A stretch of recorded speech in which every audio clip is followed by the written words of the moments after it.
Israel is now claiming they have air supremacy over the skies of Tehran, and they claim that they can literally go anywhere inside the country that they want without any fear of air defense because they say they have destroyed it all or effectively destroyed it.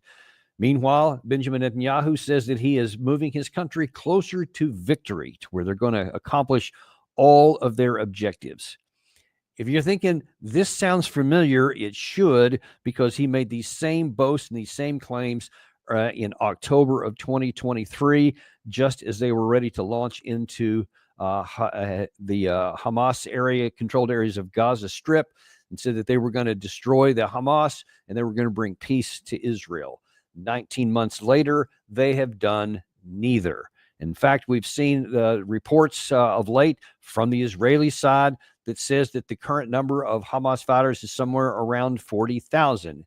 And if that number sounds familiar to you, it should, because that's what they said the number of Hamas fighters was at the beginning of this operation in October 2023. So we see all around us all these claims from Benjamin Netanyahu, and all these claims end up getting turned upside down. And he makes all these boisterous charges that he can get these things done and convinces everyone that he's on his way to victory and that he's going to get his hostages back, etc. He has accomplished nothing that he said he was going to, except the death and destruction of virtually the entirety of the Gaza Strip. They are going into areas where they have no authorization to do so in the West Bank. That doesn't get very much coverage here in the United States. And now he has expanded the war another time, this time into Iran. And again, he's claiming victory. And again, I'm going to tell you from a military perspective, there's really only one chance that this works out well for Israel, and that is in the unlikely but plausible possibility that the destruction of the some of the main components of the Iranian regime weaken it to the point to where opposition figures can rise up and seize control, basically a counter-revolution. I don't think that that's going to work, because I think that the levers of control of the Iranian regime are too high, but that's the gamble that Benjamin Netanyahu's taken. If he is not successful at that, if they don't foment a counter-revolution against the Iranian regime, the mullahs, then all he's going to do is has an open-ended war, another open-ended war, except unlike the one against Hamas, where they're basically limited to rifles and a few old Katyusha rockets that cause almost no damage at all. The Iranians have significant firepower, and we are seeing it demonstrated so far on a nightly basis. And you see this devastation in Israeli cities as a result. So this is far worse for Israel than what happened before. If his gamble doesn't work out, all he has done is just going to exhaust his military. He's going to exhaust his people. And it's unclear whether the United States can maintain the level of offensive firepower and defensive firepower necessary to keep this war going indefinitely, because there is no militarily achievable objectives that Benjamin Netanyahu has set. Now, I want to specifically refer to a few things here today so that you understand exactly where we're coming from. We have a number of sound bites from Benjamin Netanyahu. Almost all the time he goes on Western media, he never gets challenged, and he gets a chance to freely speak without any kind of feedback. That's bad for us, and there should be a lot of challenges. And because this is the Daniel Davis Deep Dive, that we are unintimidated and uncompromised on bringing you the truth, we will call those things out. Here's the first comment where he says that basically they're on their way to success. We were facing an imminent threat, a dual existential threat. One, the threat of Iran rushing to weaponize their enriched uranium to make atomic bombs with a specific and declared intent to destroy us. Second, a rush to increase their ballistic missile arsenal.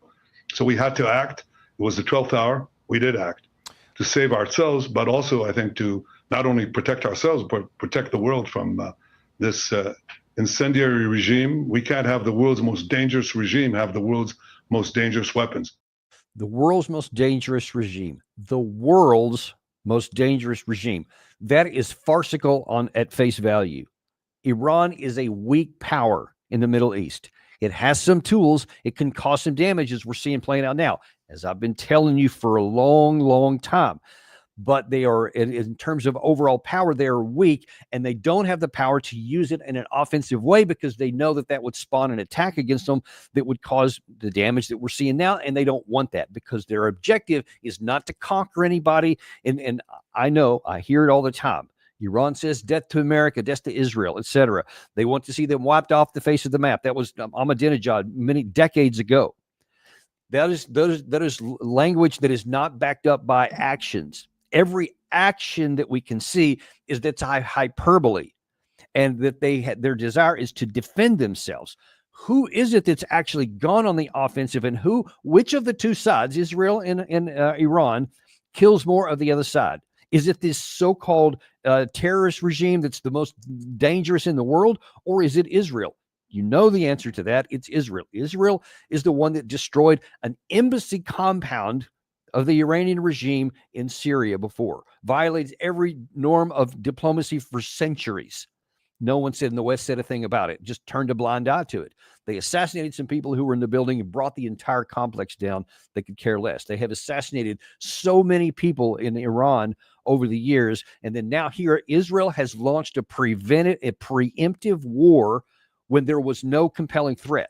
And this ridiculous thing that Netanyahu said there doesn't also stand up to the slightest amount of scrutiny. He said that they have decided to weaponize nuclear weapons program with the direct, he said, stated objective to destroy Israel. So what he's asking you to believe is that even though the Iranian regime since 2003 has not had a weapons program, even though Tulsi Gabbard said on the 25th of March, just a few months back, that they don't have a weapons program and that there's no evidence that they were going to move on one, he's asking you to believe that all 18 intelligence agencies of the United States were wrong, and that then the declared, to use his word, statement that they're going to now rush to a bomb for no good reason, and they're going to use it. That's what he just said. He said with the express declared intention to destroy Israel. They have made no such declaration at all. That is complete fiction made up by Netanyahu, but no one ever questions or challenges him. They just repeat what he says. And so they just, north and south, they just nod and say, oh, okay, that's how it is. Well, we're not, because it's not true. There is no reason why Israel needed to attack Iran. Iran was not poised to strike it. Israel is so much more strong and so much more powerful than Iran, and they've had their proxies that they had badly weakened in the Houthis in Yemen, Hezbollah in southern Lebanon, and of course Hamas inside the Gaza Strip. Badly weakened. So all their proxies have been very badly weakened. Iran itself is weak and did not pose any kind of a threat, much less an existential threat, to Israel, who has nuclear weapons. I mean, just imagine, this is nearly the equivalent, and in many practical aspects is, of the United States saying, oh my God, we have to go after Cuba because they don't like us and they want to do harm to us. We're the world's biggest nuclear superpower. What's Cuba going to do to us, or Argentina, Venezuela? Just pick any country that doesn't have nuclear weapons, and we're going to be quaking in our boots, and we have to go after them, or it's an existential threat. We have, even if they had one, we have so much more than anyone else other than Russia that no one's going to use them against us because they know it's suicide. But you're asked to believe that no, even though this murderous mullah regime that is, and they have a lot of blood on their hands, so let me not put that in air quotes, they are a murderous regime inside their country. That's an issue that the Iranian people have to deal with. But to suggest that they're going to basically effectively commit national suicide by racing to a bomb now to use it so that they can fire one at Israel, knowing that Israel has somewhere around 200 that can fire back, is asinine. That's the politest way I can say it. It's asinine. If they get a bomb, it's going to be because of what Israel has done here. We're at a bigger risk now that Iran actually gets a nuclear weapon because of this action, not in spite of it, not that this prevented it. This will be the cause of it if they have the capacity to do it right now. And I don't know that they do. No one does, because there has been some damage to a lot of the nuclear facilities. We just don't know to what extent and what's left, or what they may have had underground. if they're smart, then they would have understood that this was a risk, and they wouldn't have kept those critical requirements and processing facilities in a surface building that they know could be hit with Israeli air power. And they probably would have put that deep inside, probably Fodoroy, I think it's called, is where there's a lot of stuff deep underground that even our B-2 bombers may not be able to penetrate with their bunker busters. So it could be that they're already, in fact, there was supposed to be, I didn't see if it's happened because I've been so focused on other shows today, but there was supposed to be a meeting of the parliament in Iran today with the senior mullahs and all these other leaders, to where they were going to see whether they're going to possibly shut down the Strait of Hormuz, and if they're going to withdraw from the Nuclear Non-Proliferation Treaty, the NPT. Now, if they take either of those two actions, then this could get a lot worse. And I've told you all the time that Iran is weak, but they have power. They have some cards if they're forced into it, if they're put into an existential threat where literally they could be turned upside down and destroyed, their regime. And there are already so many assassinations. They keep going on. I mean, I think there's been some senior leader assassinated every night in the last 4 nights. And they're really quite remarkable that the Israeli side continues to have access to these people and they don't go into safe places. That's kind of alarming on its own for the Iranian side, but that shows you that Israel has a lot of capacity. Iran has capacity too, that they would not use unless forced into it. And this whole issue with the bomb, they wouldn't have used it if Israel hadn't shoved them into it.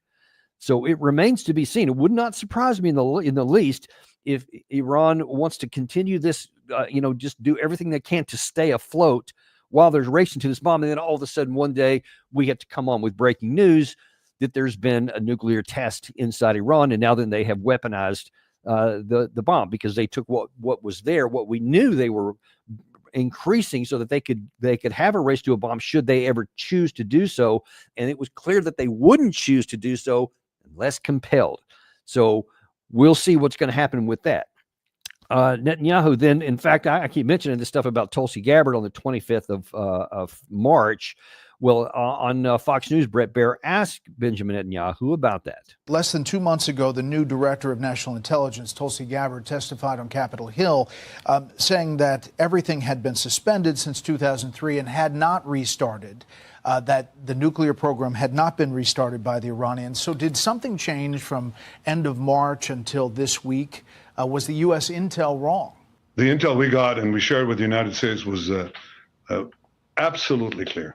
Was absolutely clear that they were working in a secret plan to weaponize the uranium. They were marching very quickly. They would achieve a test device and possibly an initial device within months and certainly less than a year. That was the intel we shared with the United States. I think we have excellent intel in Iran. I think we've proven that. And that is something that we couldn't possibly accept.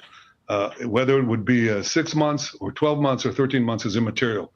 Once they go that route, it's too late. No, it is very material. See, you see that all these different claims. Some Israeli leaders said they were 15 days from having it. It was an emergency. It was an existential threat, and we had to act now or it's too late. That's BS. They already said the breakout time could be as few as 2 weeks in order to get the final reprocessing next, and then maybe a bomb in 2 months. That's what was already existing. Even our own intelligence said that's the capacity that Iran had at the moment. Now he's telling you it's immaterial if it was 6 months, a year, or longer. Oh, hell no. It is very material, because what that says is that it could come later, meaning there hasn't been a decision made. So it's not too late, because once a decision was made, they could literally have a bomb in as little as 2 months, possibly even less, depending on how effective they were.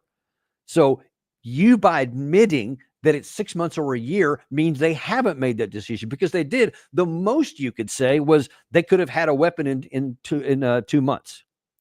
But let's also consider this, folks. This is not minor at all. This is a big issue. What kind of world do we want to live in? Do we want to live in a world to where, we used to say, we don't want to live in a world where might makes right. We used to brag on ourselves as being the indispensable nation, the nation that was a city on the light on a hill that was a model for others to follow. And we didn't want might makes right. We want right to be right. And we were being willing to use force and to help people. If people were trying to use their power to make it right, we would say we would stand up for that, and especially defend the defenseless and all that. Now then, we're telling this regional powerhouse here, Israel, that might can make right, and no one else's view counts. International law doesn't count, even though the NPT allows for reprocessing of nuclear facility. There is no legal basis whatsoever, either for Israel or the United States, to say, well, because we have independently calculated that they might get a bomb someday, and if they did, they might use it against us, so we're going to kill them today. There is no place for that. That's not the kind of world you want, because listen to me carefully. Today, many people in the United States are cheerleading this on, saying, yeah, that's what we should do. Go get them. You know, Lindsey Graham is at the chief of the cheerleaders on this one. Mark Levin, chief of the cheerleaders on this one. You know what they wouldn't be a cheerleader on, though? If the roles were reversed and it was some other power that was seeking to harm somebody that we liked, maybe Israel, maybe us later on sometime, and that they didn't care about international agreements, international law, the UN Charter, none of that. They had the power to impose their will on us, and then they were trying to use force to do it in some kind of a way that we didn't have enough to resist. We would not be okay with it then. And whatever moralizing whoever that other power would be at the time obviously would have no effect on us at all. We wouldn't believe it for a second, but they would be saying it because so many do. I mean, even evil regimes like Hitler used to make all these moralizing claims that were just nonsense to anybody who's on the receiving end of that. We fought World War II to try and make the world a safer place, to where we would be governed by the rule of law, to where might didn't make right. The whole reason the United Nations even exists in the aftermath of World War II, to make this less likely. And now we're blowing off whatever the United Nations says. We're blowing off the UN Security Council. We're blowing off the General Assembly. We don't listen to anything and anybody. And because Netanyahu just says some words, we take it at face value, even when it directly contradicts 18 intelligence agencies of the United States of America. Danny, did you want to address the large-scale deployment that you had sent me earlier today? It's on the screen. I do, just not right now. Oh, got it. I'm sorry. Yeah, we will continue to do that. Those are, we'll get to that in a minute. But the issue right now, this is not the kind of world we want to live in. We set a dangerous precedent that we ourselves may come to regret in the future if we enable this stuff now. And it's you can hate the Mullah regime, and many people I know do. And there's no shortage of things they have done to their people internally that warrants a lot of upset. They may have a revolution of their own someday without any extra help, but that's something that the Iranian people have to figure out. That's something they have to do. That's not something we can impose from the outside. And this idea that we're going to have a regime change, and you could put whatever flowery language you want onto it that they're defending, this is about regime change. Just be blunt about it. Netanyahu is not after just taking out their ability to make a bomb. He has taken out their leaders in their regime. He's taken up many of the leaders of their military, their scientists as well, civilians. That's also against international law. You can't target civilians in a war, but they are. And they're destroying their military capacity all over the place. This is about regime change. And this is so alluring. And John Bolton is the biggest defender of this and cheerleader for this. If Lindsey Graham is the biggest cheerleader of going against Iran, Bolton is the specific cheerleader for regime change. He's been trying to get this forever. And that implies that it would be clean, it would be neat, it would be something orderly, like what happened in Libya. And that's been a disaster for the Libyan people, and it continues to be so for this day. So we don't, and those who may say, yeah, but it worked in Syria. Well, number one, it took about 12 years for Assad to finally fall. It's been very, very bloody, and that story is being written. It is way too early to say that thing worked, and that now we have this, regime that's going to be friendly to the United States. We'll have to wait and see. But that has come at profound cost. Hundreds of thousands of Syrian people have died as a result of all that operation here. And again, it remains to be seen how that's going to work out here. But this is not a world we want to be a part of. But so Netanyahu goes on. So I think we just played that one. He said about Tulsi. He said it's clear that we weaponized it. Then one more Netanyahu soundbite. He said that he's in front of his Air Force, and he's telling them they're on their way to victory. האוויר הישראלי שולט בשמי טהרן. זה שינוי של כל המערכה. אנחנו בדרך להשיג את שני היעדים שלנו. חיסול האיום הגרעיני, חיסול האיום הטילאי. כשאנחנו שולטים בשמי טהרן, אנחנו פוגעים במטרות האלה, במטרות של המשטר. בניגוד למשטר הנפשע של איראן, שמטרגט את האזרחים שלנו ובא להרוג ילדים ונשים, אנחנו אומרים להם, לאזרחי טהרן, לתושבי טהרן, תתפנו, ואנחנו פועלים. אנחנו בדרך להשיג ניצחון. Yeah, I mean, that's what he wants to say. He wants to say we're on our way to victory. The only thing they're on their way to doing is just killing more people. Because, I mean, you've seen what's happened with Hamas, who had far, far inferior to any military capacities of the Israeli Defense Forces, air, land, and sea. I mean, everything. They had no help on anything and no way to compete, and yet here they still are. If you don't get the regime change and the internal upheaval that you're looking for in Iran, then you're going to have the same situation here. Unless you have an army that's going to mobilize and march into Tehran and defeat the army and take out the regime physically and remove them, then you're not going to have an end of the war. Because if they just, all they have to do is survive and to hang on and continue to fight and then continue to be in existence, because you can't go in physically on the ground and remove them. I mean, they just don't have the capacity to do that. So if you don't get that outcome, where's your victory? Where is your military achievable objective? You didn't have one in Hamas, and that is evident today, and you don't have one here. You have a hope that maybe this will spawn a revolution. But if it doesn't, then you've set yourself up for a lot of trouble, and you've already bought the deaths of your citizens, the shock of seeing missiles fall inside of Tel Aviv. Gary, if you can show some of those videos that I know you have rocked up here. That's what Israelis now have because of the arrogance of Benjamin Netanyahu. None of this needed to happen. None of these missiles that you've seen impacting or these incredible shots here that are just wreaking devastation on the population. And there's every reason to think these things are going to continue on. And where is your victory? Yeah, you own the skies. That much is true. They have done that. But you see that Iran owns your skies with their ballistic missiles because you can't stop these. And I saw earlier today that Israel claims that they have destroyed 30% of the launchers of the missiles. Iran claims to have thousands of these things, tens of thousands, if I'm not mistaken. But what's the real issue is how many launchers they have. I don't know how anyone would know for sure how many they have taken out and what the total number is. But that's the claim. But that tells you that there's still 70% of them that are available, meaning they've got plenty of ammunition and weapons left. If they have this meeting today, and they eventually, whether today or later, and they say, you know what, we're starting to lose. Let's say that the launchers get down to, not just 70%, but 50%, 40%, 30%. Now then they're faced with the situation where they could be defenseless. And now then they have even more reason to use these last minute techniques of, we're going to shut down the Strait of Hormuz. Or they can use what some call the Samson protocols, where if it gets to the point where the regime is physically going to be destroyed before they get to that point, if they haven't already run to a nuclear weapon at that point, then they'll start having a scorched earth around there, and they'll hit oil facilities of allied and friendly nations to Israel. They'll hit American troops. I mean, they could cause incredible amounts of damage. So far, they've limited it to Israel. But if it gets to a certain point, out of desperation, they could start expanding the threat, and that's going to cause great trouble for everyone. The global economy, oil will be through the roof, especially if they actually succeed in shutting down the Strait of Hormuz. All kinds of bad things are possible, and no good things are possible. It seems very, very unlikely that you're going to get rid of the Iranian regime. And let's say that you did. What is that going to do for anybody in the region? Iran was already a minor power. They were already weak.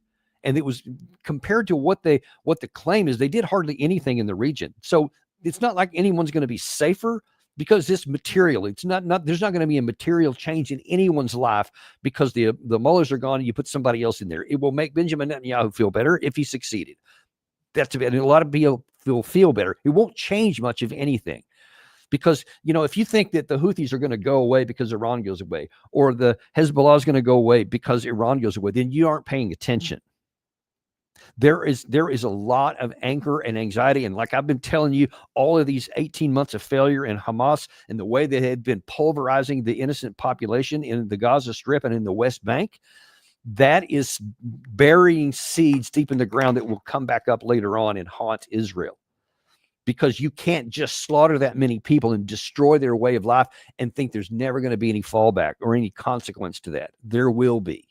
So this is not going to end well for Israel no matter what. And the deeper they go, the more it's going to get. My big problem is that there are too many in America that are just as warlusters as these guys are. And especially you have, and this is just one of them, here's Jack Keane talking about how he wants us to get involved. Here's what's really going on in the Ayatollah's mind, I think.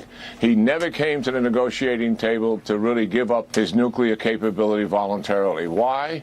Because he always believed that he can recover and rebuild it after an Israeli airstrike. And he's counting on the fact that Fordow will survive this. It is in the United States' core national interest to help Israel destroy completely this nuclear enterprise. Okay. But the guarantee is for the United States to use its penetration bombing to take that site out. And I believe once that's done, we start to see the end of this thing. Okay. We've got to finish what we started here. We can't look like we haven't come to the assistance of the Israelis when they needed it the most here to finish this operation. What do you mean we can't look like we're not coming to the Israeli side? They started a war. They chose to start a war, and now they're trying to suck us in. What do you mean we can't let them? Yes, we can. We can let them do that. We can't. We should not reinforce failure. We should not add ourselves and put our troops in the way and in the line of fire because Israel made a foolish decision. Look, General Keane, you want to do that? Put your damn uniform back on and go fight on the front lines. Go to Tehran, help with those guys who are doing drones activities, the Mossad agents. Do something like that. You want to do that? You want to risk your life? Have at it. You do your own thing. Don't draw us into it.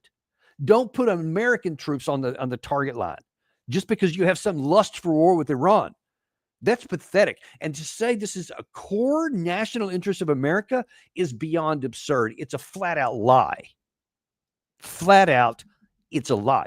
No core American interest is involved at all. It's not even involved.